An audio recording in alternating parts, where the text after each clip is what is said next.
While repairing my car, the mechanic suddenly turned pale, as if he had seen a ghost, and whispered, "Don't get behind the wheel, it's a trap." At that moment, I received a message from my son. "Dad, hurry up." You won't believe what my son had in mind. Before we continue, please subscribe to the channel and let us know where you're listening in the comments. The phone rang at 5:15 on a Monday in early March. I'd been sitting in my living room for the better part of an hour, watching the light fade through the window, listening to the refrigerator hum its lonely song in the kitchen. 3 months. That's how long it had been since Glenn walked out of this house, since his fist made the kitchen table jump hard enough to rattle the salt shaker, since Maud's cold eyes followed me to the door like I was something she'd scraped off her shoe. When his name appeared on the screen, my heart kicked against my ribs like something trapped. "Dad?" His voice came through warm, almost apologetic, softer than I'd heard it in years. "Maud and I have been talking. We miss you. Come for dinner tonight. She's making pot roast, your favorite. The one with those little potatoes you like." I should have been skeptical. Any reasonable person would have been. But I wasn't reasonable in that moment. I was just a 63-year-old man tired of the silence.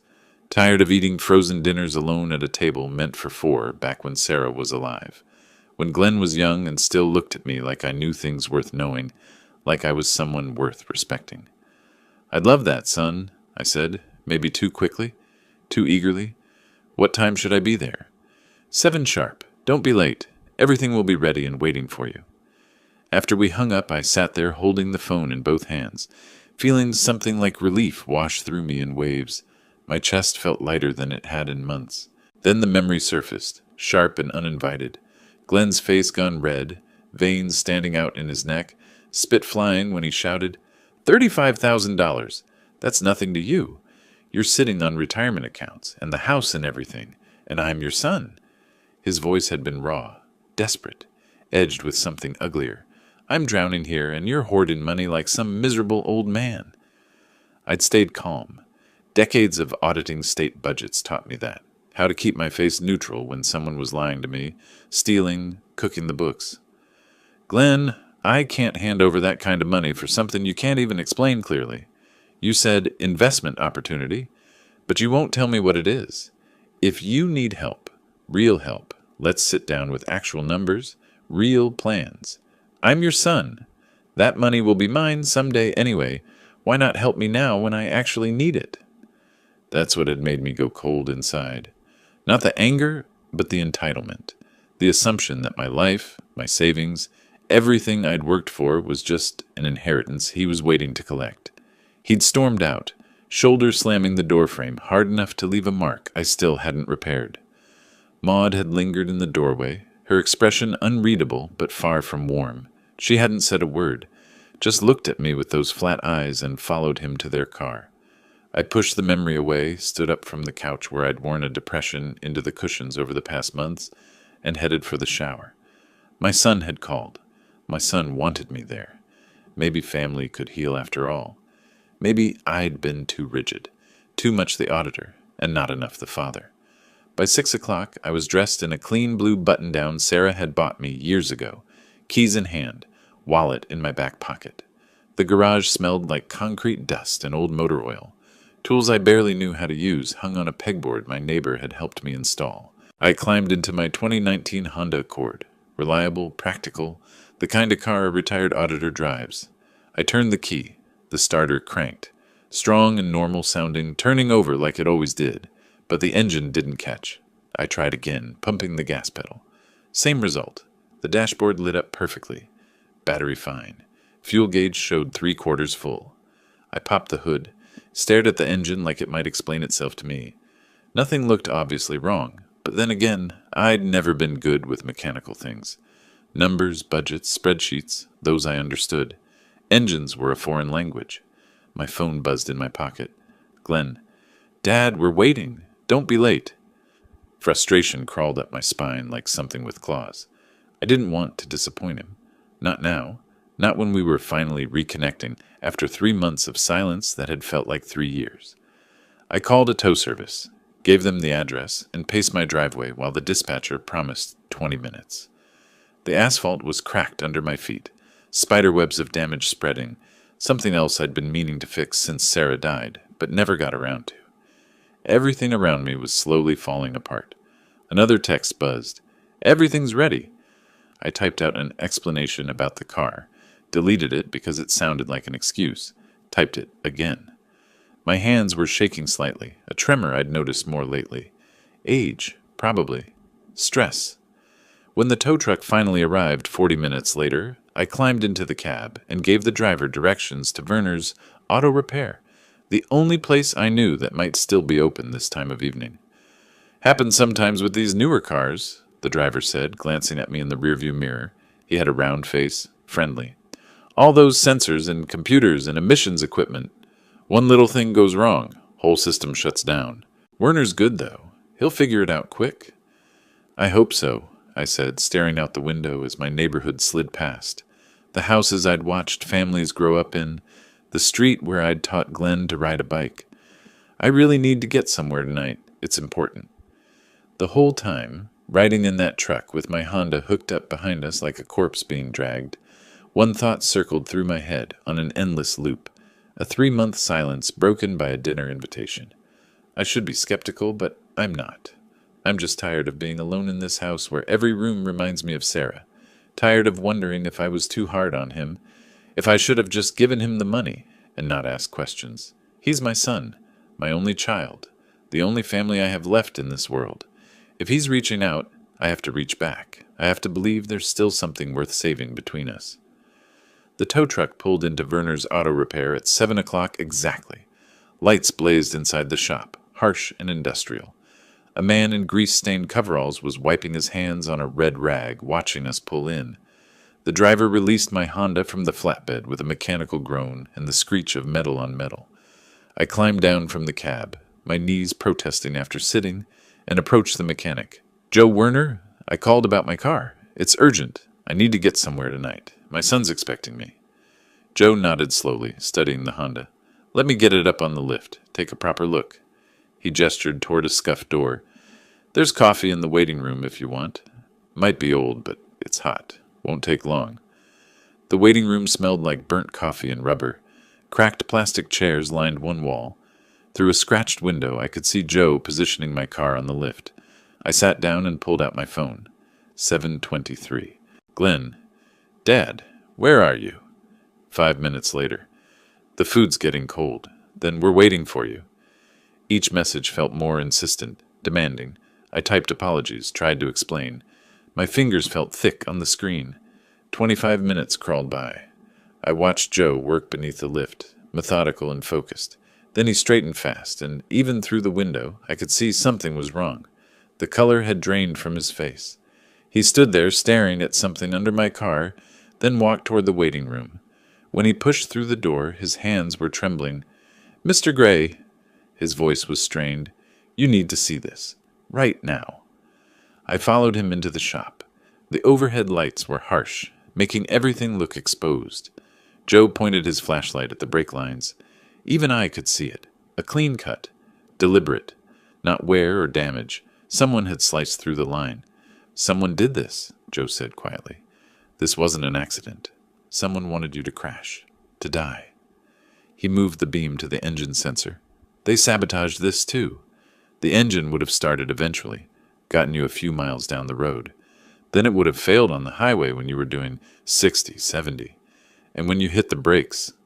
He didn't finish. He didn't need to. My phone buzzed. I pulled it out with numb fingers. "Glenn, Dad, hurry."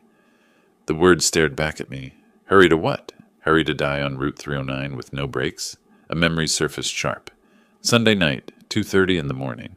A sound from the garage, metallic scraping. I'd lain there listening, decided it was nothing. Cats. Wind. But Glenn had a spare key. Glenn knew I kept the car in the garage. Glenn... The shop tilted. I steadied myself against the fender, breathed through my nose. 30 years of auditing kicked in, keeping my face neutral when discovering fraud. This was just another form of theft. Someone trying to steal my life. "Joe, I need you to document everything," I said steadily. "Photographs of both sabotage points. Written report. Don't touch anything else. Leave it exactly as you found it." Joe stared at me. Mr. Gray, we need to call the police. This is attempted murder. Whoever did this. I know what it is, I interrupted quietly, and I will handle it. But first, complete documentation. You know who has access to your garage? Joe's voice grew careful, suspicious. Who'd want you dead? Can you keep the car here overnight? Don't repair anything. Just photograph it, document it. I walked outside into the cool March air. The parking lot was empty. I paced, letting the cold clear my head. Through the window, I could see Joe photographing everything, writing notes. My phone buzzed again. Glenn. Dad, hurry. I stared at the message for 5 minutes. $35,000. That's what he'd asked for 3 months ago. I'd said no. Was that when he decided? Or earlier, when Sarah died and he realized he wasn't inheriting yet because I was still alive?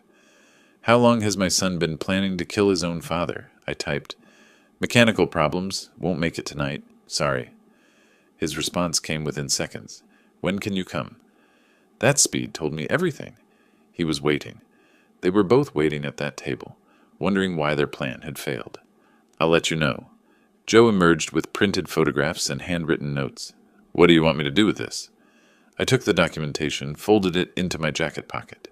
The paper crinkled against my chest. I need to rent a car. Anywhere nearby still open? He gave me an Enterprise address 3 blocks away. I opened my rideshare app. 8:05. 6 minutes away. The phone buzzed once more. Glenn. Dad? My thumb hovered over the keyboard. I could see it all now. The whole picture an auditor should have spotted.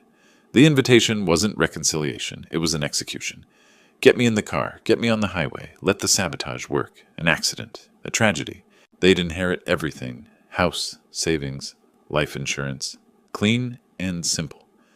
I closed the app without responding. The rideshare was 2 minutes away. I had somewhere to go, someone to see. Glenn was going to wait, just like I'd waited 3 months for a phone call I should never have answered. Just like he'd been waiting for me to die on the highway tonight. But I wasn't dead, and now I knew exactly who'd tried to kill me. The documentation felt heavy in my pocket as headlights swept across the parking lot. My ride had arrived. I climbed into the back seat, gave the driver the rental car address, and stared out the window at the passing streetlights. My reflection looked back at me, a 63-year-old man who'd just discovered his son wanted him dead. The auditor in me was already working, cataloging evidence, building a case. But underneath that professional calm, something else was growing, something cold and patient, something that knew how to wait, how to plan, how to find the weak spots in someone's defenses. Glenn had made a mistake tonight. He'd failed to kill me, and now I had time to think, time to plan. Time to make sure he paid for what he'd tried to do. The rideshare dropped me at Enterprise Rent-A-Car 3 blocks from Werner's shop. Fluorescent lights buzzed overhead while a young clerk processed my license and credit card, barely glancing up from her screen. 20 minutes later, I sat behind the wheel of a silver Toyota Camry that smelled like fake pine and strangers. My phone lay on the passenger seat, screen dark. Glenn's messages sat there unread, unanswered, burning like accusations I wasn't ready to face. I pulled onto the main road heading north. Lansdale was 30 minutes away through suburban sprawl and traffic lights. My hands were steady on the wheel, but my mind was working overtime, running calculations the way it had for 40 years in government audit offices. Motive clear. My estate was worth over $600,000. The house in Chestnut Hill appraised at $480,000 last year. Savings accounts, retirement funds, life insurance policy for $100,000 I'd kept since Glenn was born.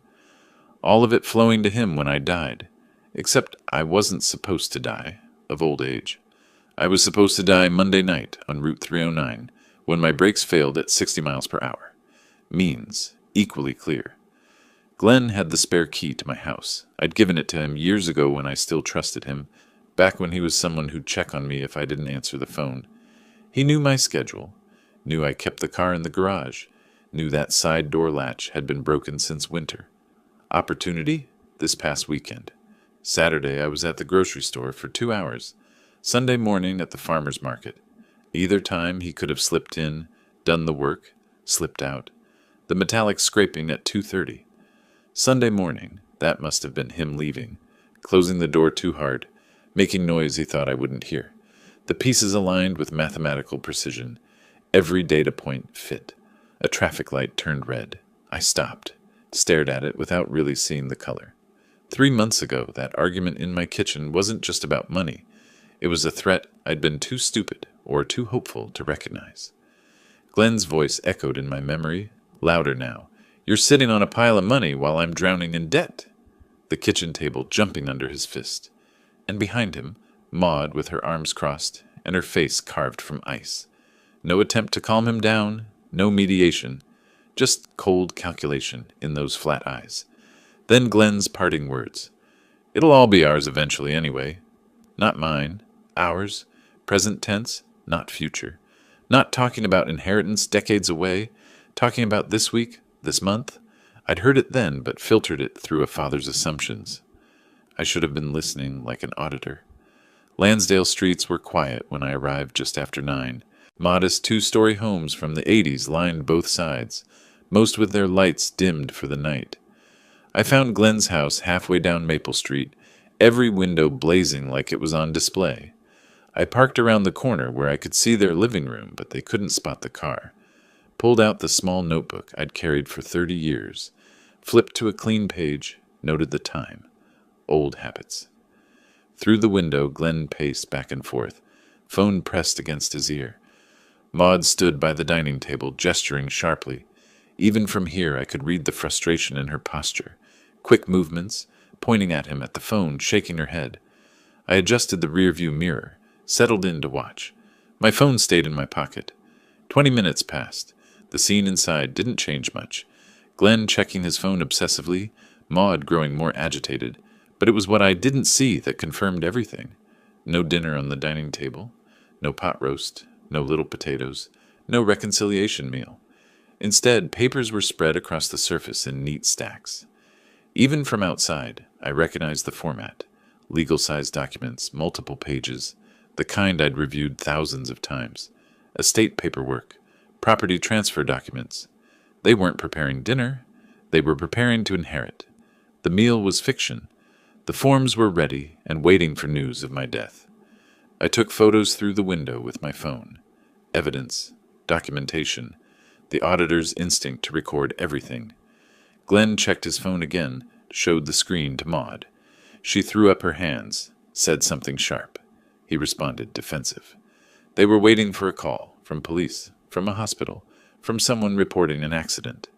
They were waiting for confirmation their plan had worked. My hands tightened on the steering wheel until my knuckles ached. This was my son, the boy I'd taught to ride a bike, to throw a baseball, to balance a checkbook. The man I'd helped through college, through his wedding, through the early years when money was tight. And he'd stood in my garage 2 nights ago with a blade in his hand, methodically cutting through brake lines while I slept upstairs. Not in rage, not in passion. With premeditation and paperwork. The man I'd raised didn't exist anymore. Maybe he never had. I wrote in my notebook. 8:47 p.m. Glenn pacing, phone active. Maud controlling, frustrated. Papers on table. Legal documents, estate transfer format.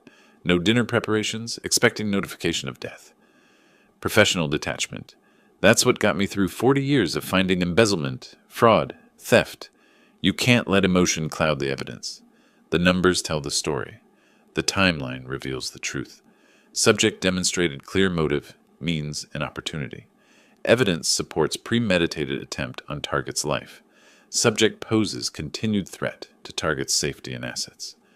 Recommendation, protective action required. I started the engine, pulled away from the curb without turning on headlights until I'd rounded the corner. Already thinking strategically. Already covering my tracks. The highway back to Chestnut Hills stretched empty under sodium lights. I drove exactly the speed limit, signaled every lane change, hands steady despite everything. My phone buzzed on the passenger seat. I glanced at the screen without picking it up. Glenn, "Dad, are you okay? I'm worried. Please respond." Worried. The word sat in the car like poison gas. I took the exit toward home, toward the house with the garage where Glenn had stood, with hatred and a cutting tool, severing more than brake lines. The phone buzzed again. This time, I didn't look. I had work to do.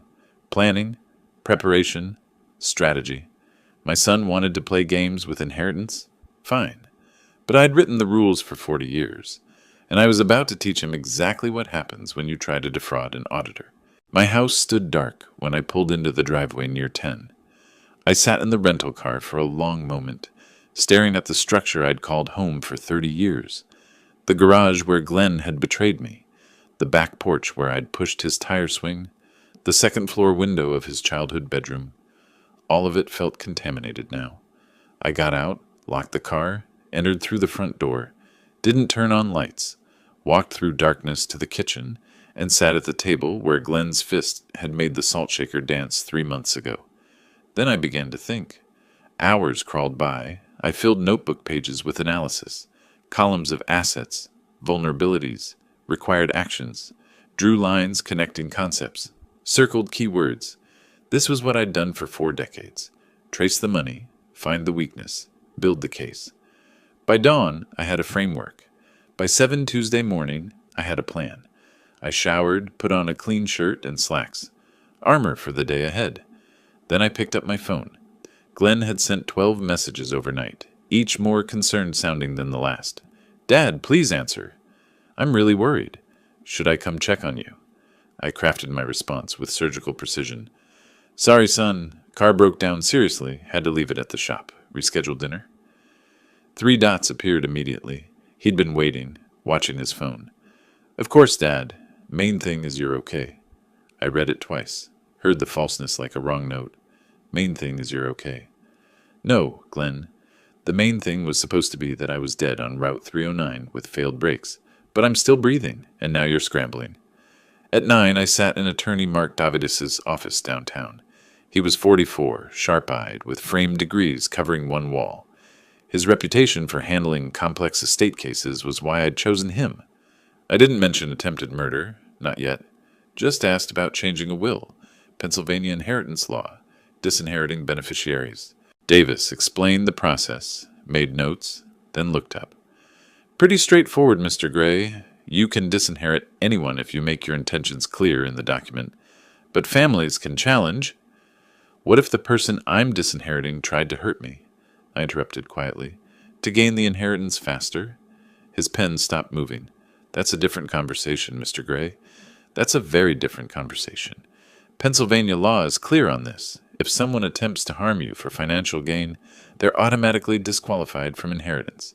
And we're talking serious felony charges, 10 to 20 years.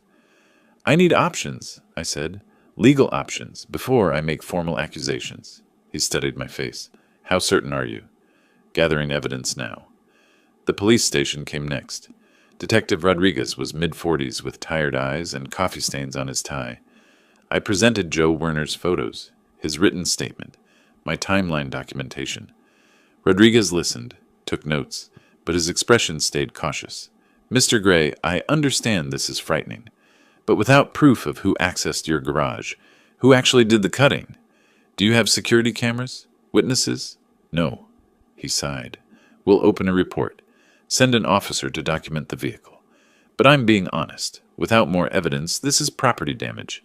Maybe attempted vehicular manslaughter if we can connect someone. Do you have suspicions?" I met his eyes. "I need to be certain before I accuse anyone. But I'm working on that."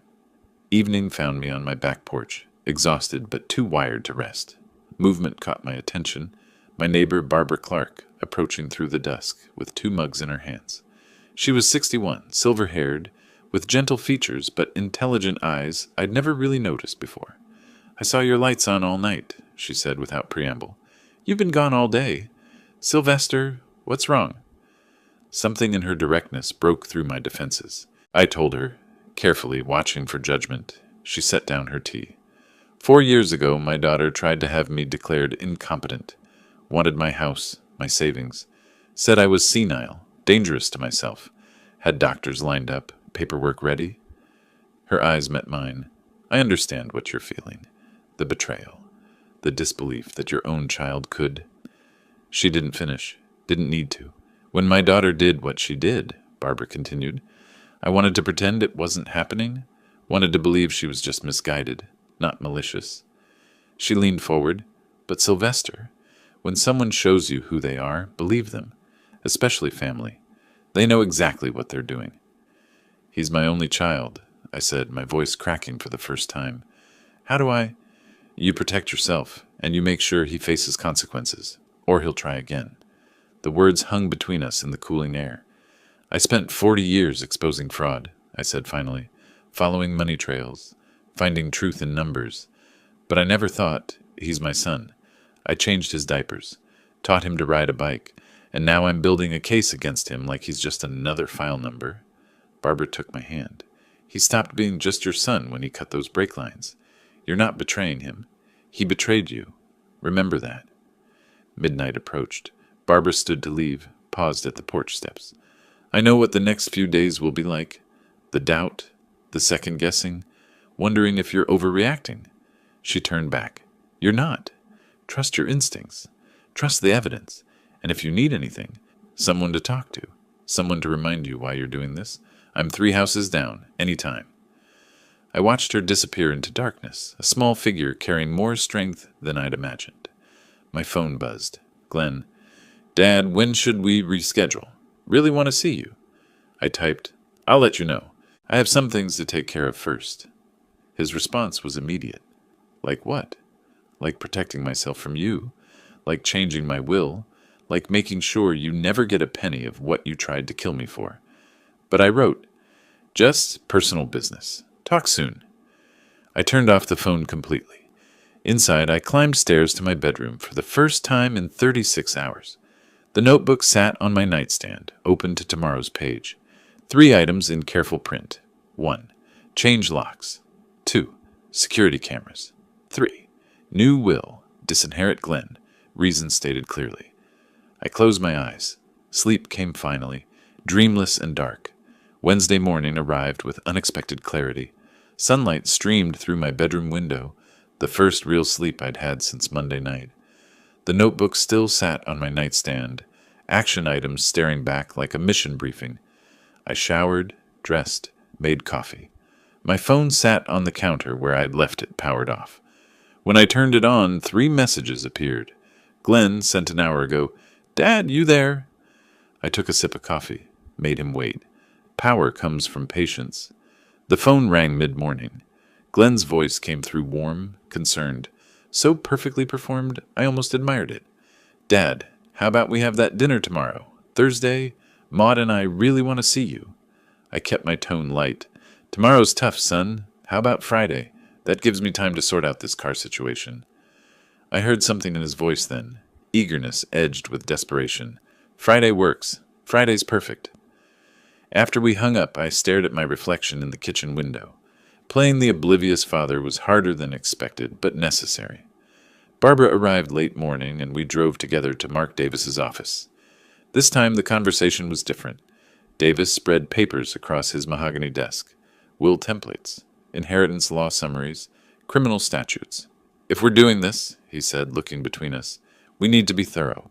Changing the will protects your assets. But if Glenn tries again, we need evidence for criminal charges. Barbara leaned forward.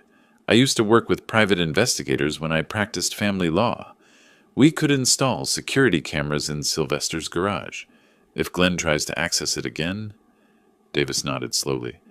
That would give us attempted burglary at minimum, conspiracy to commit murder if we can prove intent. I signed the new will paperwork with firm strokes. Everything to Montgomery County Children's Hospital Foundation. Glenn gets $1. The reason stated simply, for causes known to my son. Afternoon brought Carlos Mendoza, a private investigator Barbara knew. He was 48, quiet, carried a black equipment bag. In my garage, he installed 2 HD cameras, one above the main door, one covering the workbench where my Honda now sat, returned from Werner's shop. Motion activated, Mendoza explained. Infrared for night vision. Cloud storage so footage can't be destroyed. If someone comes in here, we'll have video, timestamps, everything. 3 hours. Cost $1,200. I wrote the check without hesitation. Cheaper than a funeral. A locksmith arrived next, changed all my locks. Front, back, garage side entrance. New keys, new deadbolts. $380.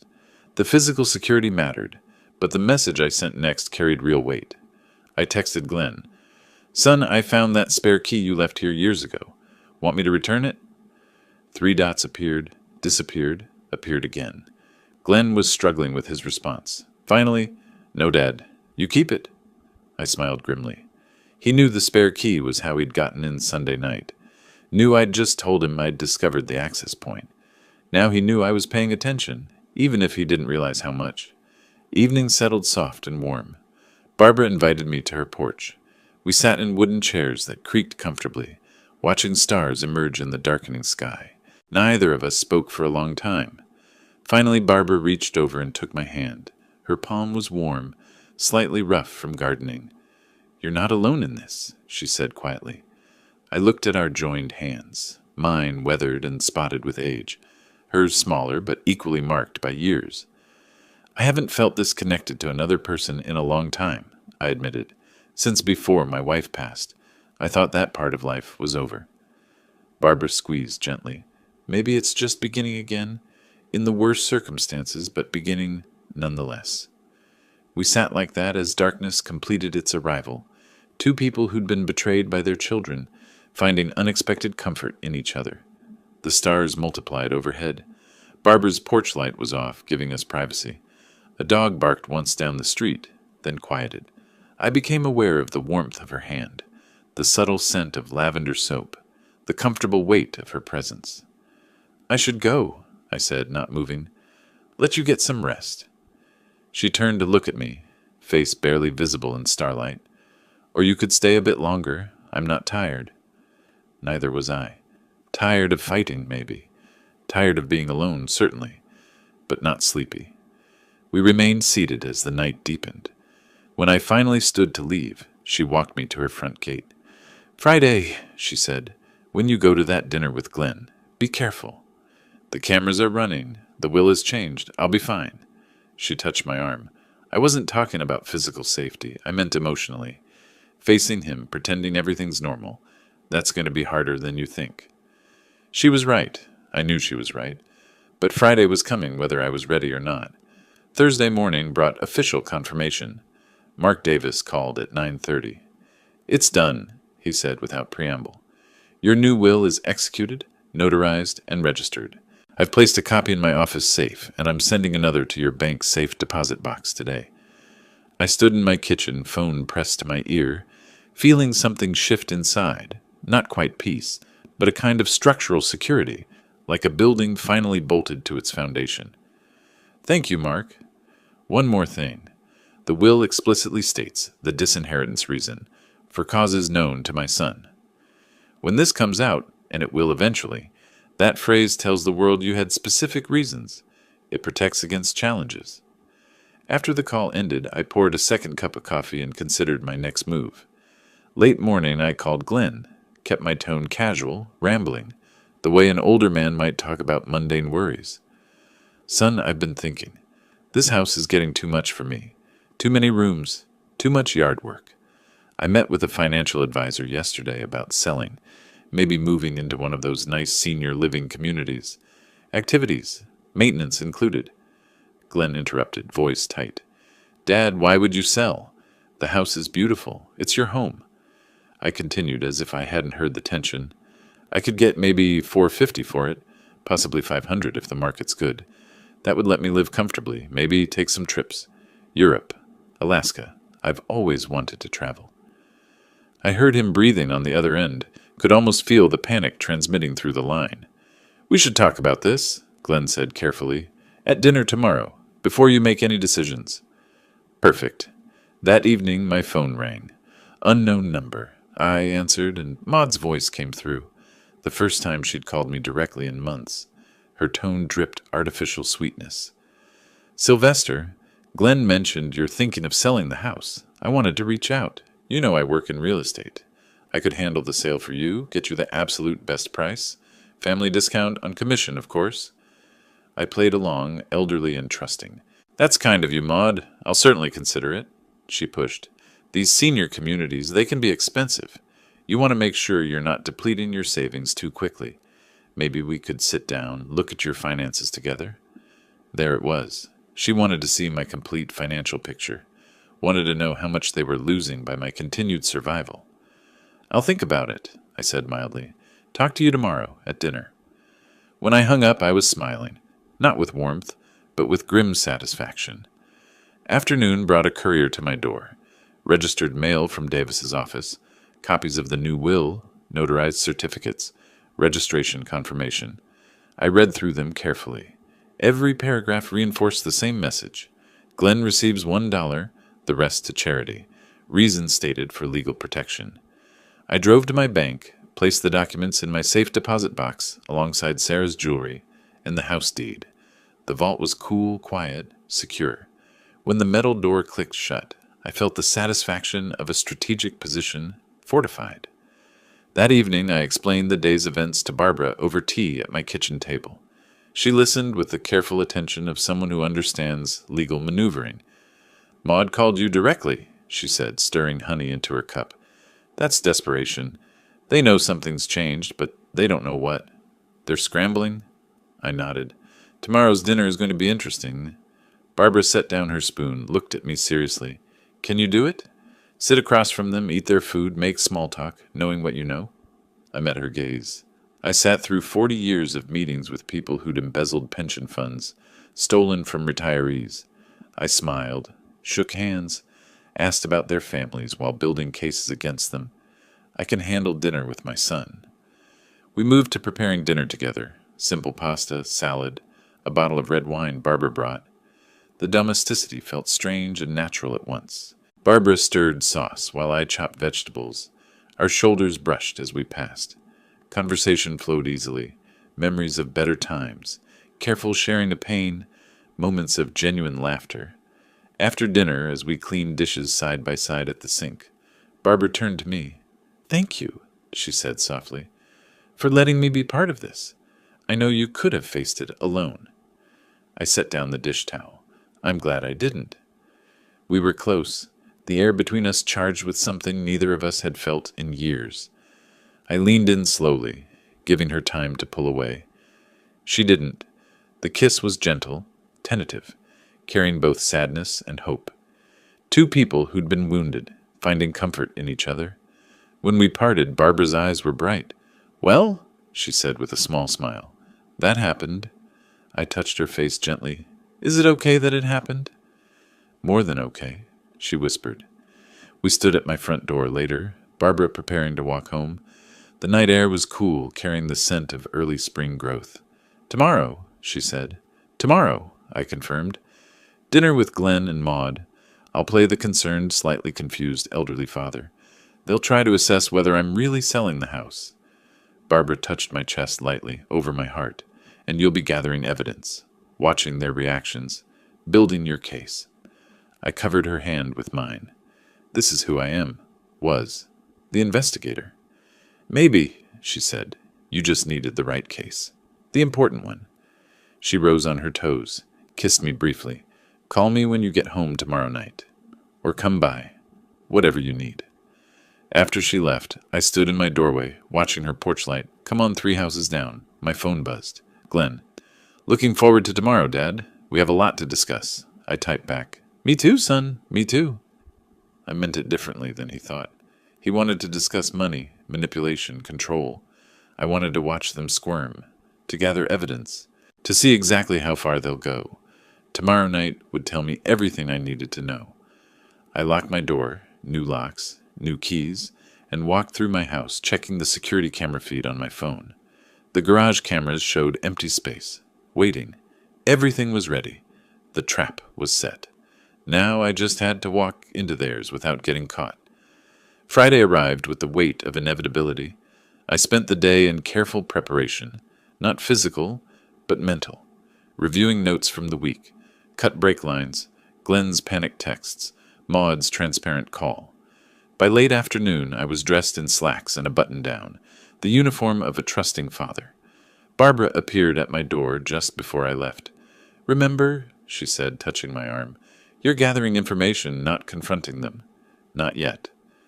I nodded, kissed her cheek. "I'll call you after." The drive to Lansdale took 30 minutes.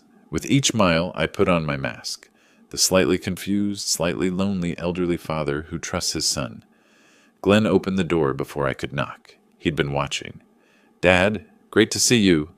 The hug was too tight, held too long. Over his shoulder, Maud stood in the hallway, smile bright and cold as chrome. When I mentioned I was still driving the rental because my Honda needed something complicated with the engine and brakes, I caught it, the briefest exchange of glances between them. Recognition, tension, fear. We sat at the dining table.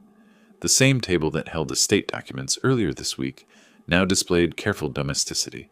Pot roast, roasted vegetables, red wine. Maud served with practiced efficiency. I remember you love pot roast, Sylvester. She hadn't called me by my first name in years. The performance was transparent once you knew to look for it. Glenn played the attentive son, refilling my water glass, asking about my week. The conversation was surreal. 3 people eating a meal, 2 plotting murder while pretending normalcy, 1 pretending not to know. I played my part perfectly. The rambling older man, grateful for family attention, a little lonely, a little naive. Midway through the main course, I deployed my weapon.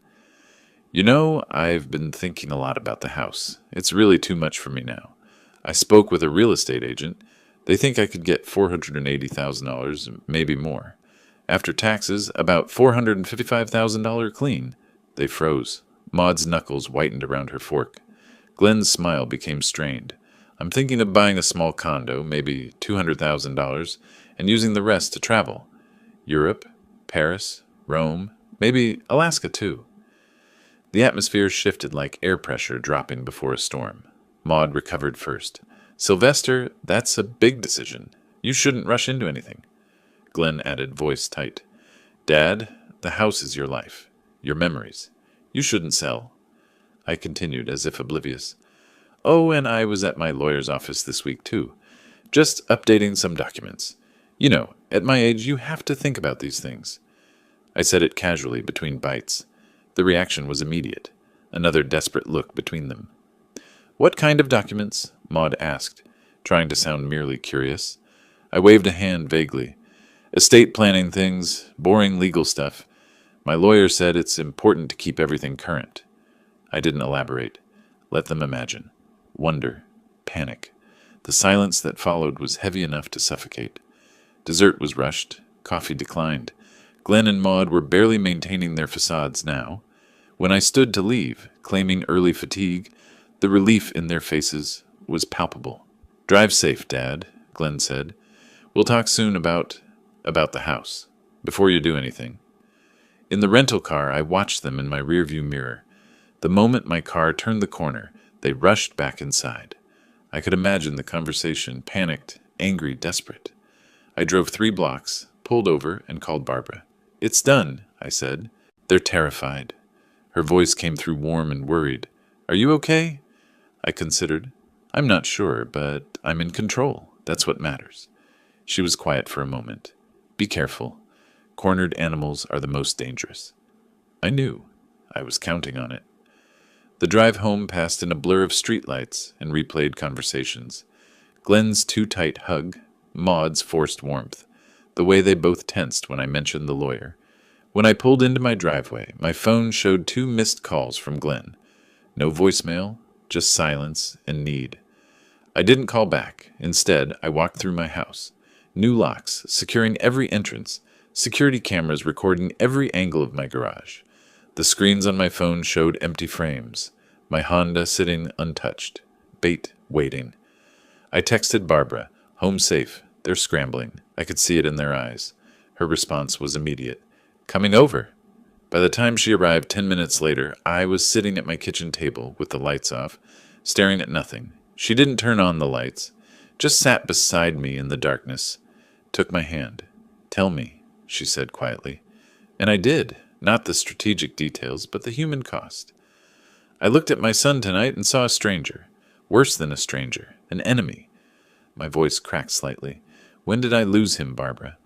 When did he stop being my child and become this? She squeezed my hand. You didn't lose him. He chose a path. That's not on you. We sat in the darkness, 2 people who'd survived betrayal by their children, holding each other's pain. Outside, night settled deep. Somewhere Glenn and Maud were plotting their next move, and I, despite the ache in my chest, was ready. Saturday unfolded with careful normalcy. I woke beside Barbara. She'd stayed the night, both of us needing the comfort of not being alone. We shared coffee in morning sunlight, talked about nothing important, let ordinary routine provide shelter from the storm building around us. By early afternoon, Barbara returned to her house. I decided on a grocery run, milk, bread, the weekly basics that continue regardless of family betrayals and murder plots. The store was crowded with weekend shoppers. I moved through aisles on autopilot, mind elsewhere, replaying Friday's dinner. When I turned onto my street with grocery bags in the passenger seat, I saw it immediately. Glenn's car in my driveway. He stood at my front door, shifting his weight, checking his phone, radiating nervous energy. When I pulled in, his head snapped up. "Dad, we need to talk." Not a greeting, a demand. I took my time gathering grocery bags, using the moments to prepare. My heart rate elevated, but my hands stayed steady. "Of course, son. Come inside." I unlocked the door, new locks, new keys Glenn doesn't have, and we entered. The house felt different with him in it now, contaminated by his presence. I set groceries on the kitchen counter. Didn't offer coffee or a seat. Waited. Glenn paced the living room. Couldn't stand still. "Dad, I've been thinking about what you said. About selling the house." I remained neutral. "Yes?" His voice rose. "This house, it's not just yours. It's family. It should stay in the family. Mom lived here. I grew up here. You can't just sell it to strangers." I felt the calculated manipulation, the appeal to sentiment. "It's my house, Glenn. I can do what I want with it." His control began slipping. "But what about me? What about your family? Don't I matter?" The entitlement in his voice was naked now, undisguised. "Of course you matter.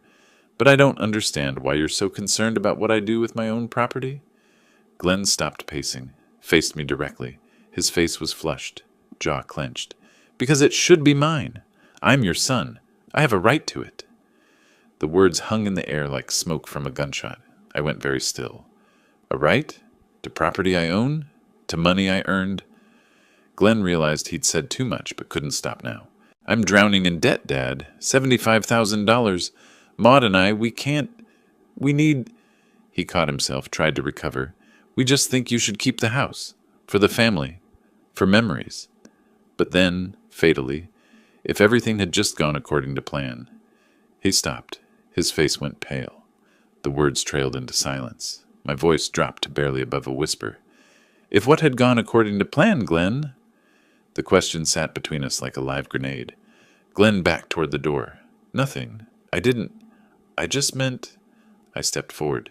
"You meant if I'd driven my car last Monday, if the brakes had failed on the highway, if I'd died in the accident you arranged." His face drained of all color. "You're not—" He couldn't form coherent words.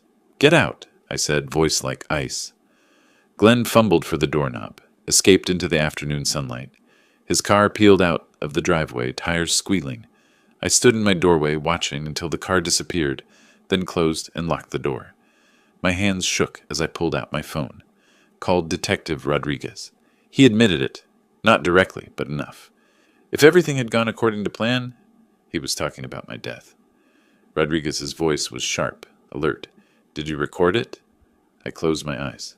"No, I wasn't expecting him to show up." Rodriguez sighed. "It's something, but not enough for arrest. We need more." After hanging up, I called Barbara. She arrived within minutes, found me sitting on my couch, trembling, not from fear, but from the emotional earthquake of hearing my own son essentially confirm he tried to commit murder. Barbara pulled me into her arms. "You're doing the right thing," she murmured. "He made his choice, not you." We sat like that for a long time, me finally allowing the tears I'd held back all week, Barbara holding me through it, saying nothing, just being present. Evening settled over the house. Barbara had made tea neither of us drinks. We sat close on the couch, her arm around my shoulders, my head leaning against hers. "What happens now?" she asked. My voice was rough from crying. "We wait. Rodriguez has his verbal slip on record, but it's not enough for arrest. We need more." Barbara shifted to look at me. "The camera's in the garage. If Glenn tries again—" "If he tries again," I finished, "we'll have him on video. And this time, I'll make sure it's enough to put him away." My phone buzzed on the coffee table. We both looked at it. Glenn's name on the screen. I picked it up, read the message aloud. Dad, I'm sorry about today. I'm just worried about you. I care about you. Barbara made a sound of disgust. I stared at the words. He actually thinks I still believe him. After what he said. After what he did. I typed a response with deliberate slowness. We'll talk later. I need time to think. Sent it. Set down the phone. You're not going to confront him? Barbara asked. Not yet, I said. Not until I have everything I need. He's going to try again. I know it. And when he does, I'll be ready.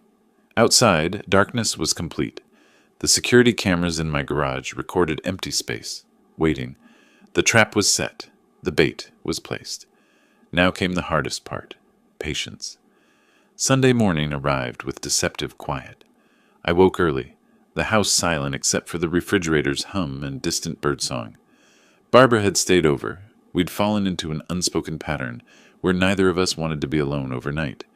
She was making coffee when my phone rang. Detective Rodriguez's name on the screen. My stomach tightened.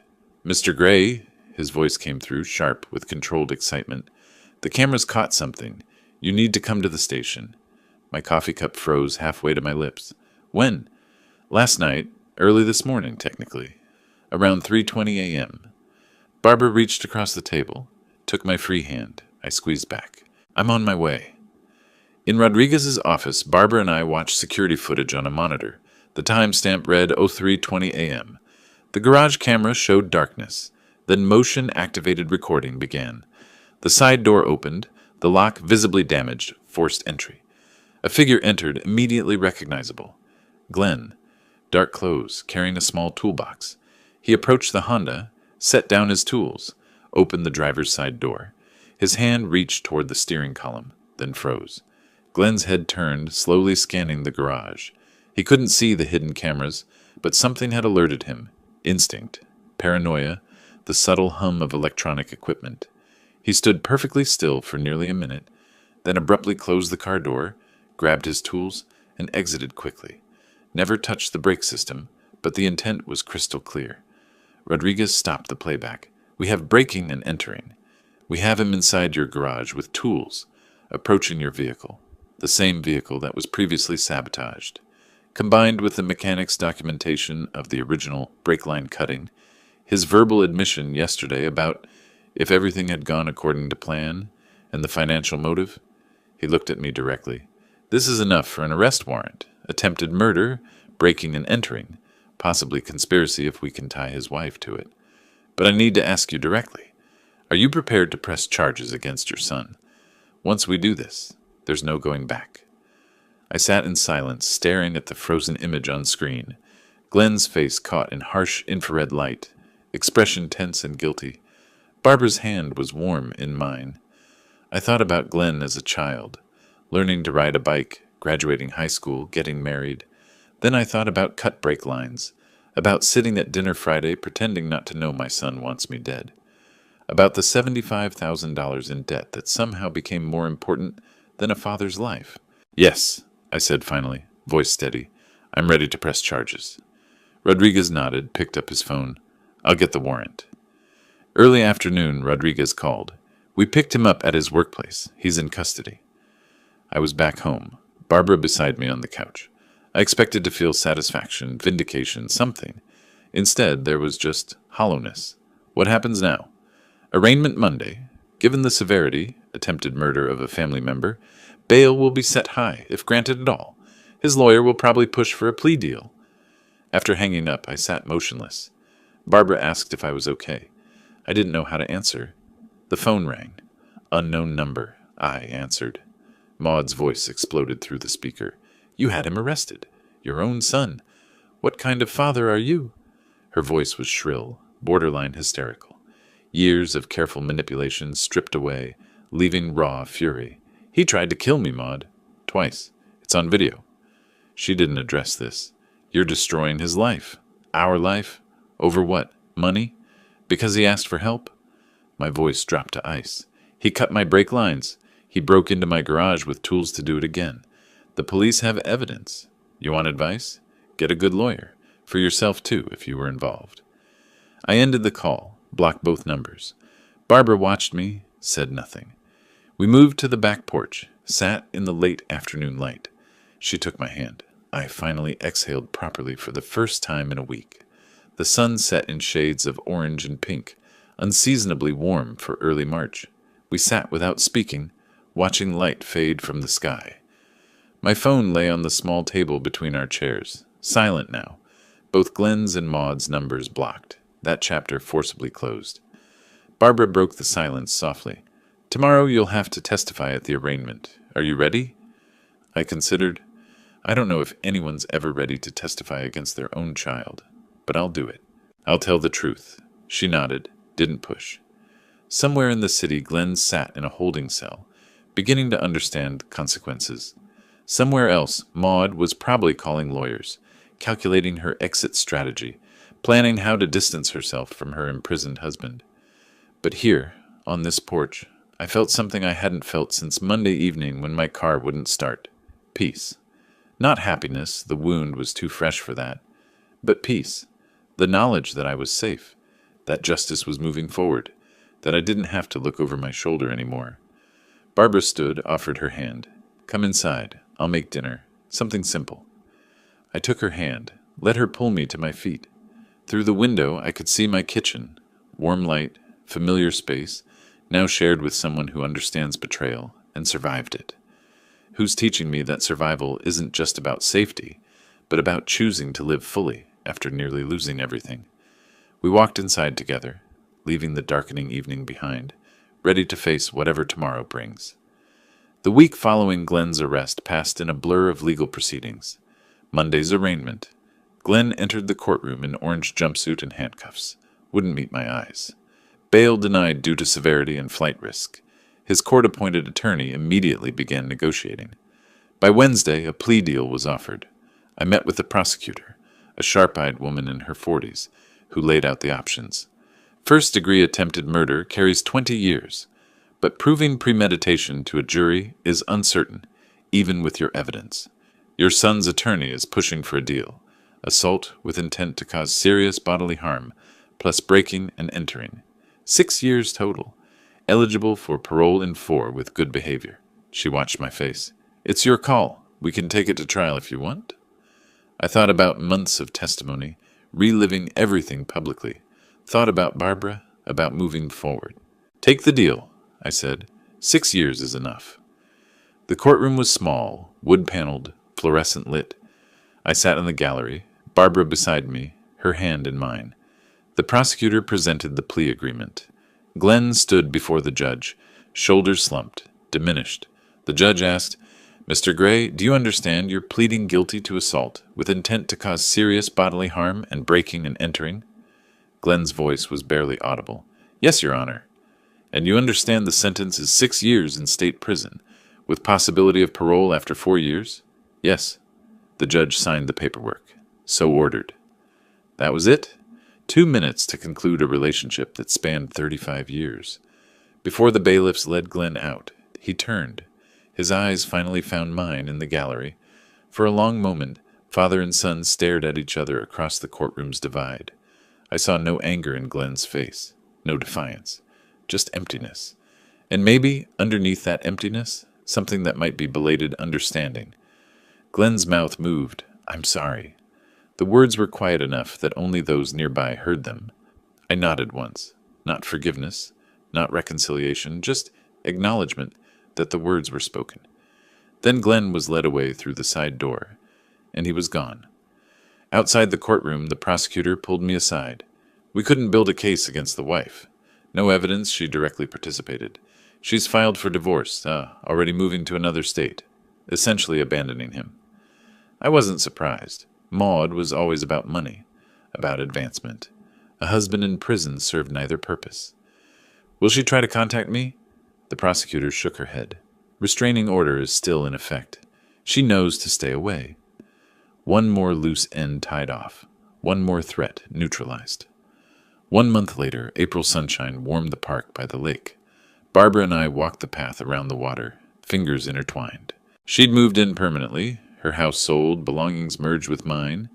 The combined household felt right, natural, like we'd been doing this for years instead of weeks. We were planning a summer wedding. Nothing elaborate, just close friends and Barbara's sister. The ceremony would be in her friend's garden, intimate and genuine. I'd changed my will a third time, half to Montgomery County Children's Hospital Foundation, half to Barbara. The house that Glenn wanted so desperately now belonged to a man who'd learned to share it, to fill it with laughter and music and life instead of lonely silence. Back home that evening, I found an envelope in the mailbox. Prison postmark, Glenn's handwriting. I stared at it for a long moment, then carried it inside. Barbara saw it, asked no questions. At the kitchen table, I held the unopened letter. He wrote me. Barbara set down her tea. Do you want to read it? I turned the envelope in my hands. Not now, maybe someday, but not today. I opened a kitchen drawer, placed the letter inside, closed it. Today is for living. For us. For the future. Barbara smiled, took my hand across the table. Then let's go for that walk we planned. The evening's beautiful. We left the house hand in hand. Two people in our 60s who'd survived our children's worst betrayals and found unexpected second chances at love and trust. The letter sat in the drawer, waiting for a day that may or may not come. But today life called louder than the past. The park path wound through newly budding trees, the lake reflecting sunset colors like melted copper. Other couples walked past, some young, some old, all absorbed in their own worlds. Barbara and I moved at an easy pace, no rush, nowhere to be except here. Do you think about him? Barbara asked after a comfortable silence. I considered. Sometimes. Mostly I wonder when it changed, when he stopped being my son and became someone who could do that. I squeezed her hand. But thinking about it doesn't change anything. He made his choices. Now he lives with them. Barbara nodded. And you? What are you living with? I stopped walking, turned to face her fully. The setting sun lit her silver hair, her face open and kind. I'm living with you, with the possibility of happiness I thought I'd lost forever, with the understanding that family isn't always blood. Sometimes it's the person who stands beside you when everything falls apart. She rose on her toes, kissed me gently. Good answer. We continued our walk, circling back toward home as twilight deepened. In the kitchen drawer, Glenn's letter sat unopened, its words frozen in time, waiting for a moment that may never arrive. But out here in the living world, I walked hand in hand with Barbara Clark, two people who'd earned their second chance through survival and courage, and the willingness to trust again. The house ahead showed lights in the windows. Our home now, filled with shared meals and conversation and the quiet comfort of companionship. Justice had been served. Safety had been secured, and most importantly, improbably, life had become worth living again. Not despite the betrayal, but because I chose to survive it, to fight back with truth and law, rather than bitterness, and to accept love when it appeared in the aftermath. The evening air carried the scent of spring flowers. Somewhere a bird called its final notes before nightfall. And I, Sylvester Gray, 63 years old, retired auditor, survivor of my son's murder attempt, walked toward home with the woman I love, ready for whatever tomorrow brings. If you like this story, please like this video, subscribe to the channel, and share your impressions of this story in the comments. To listen to the next story, click on the box on the left. Thank you for watching.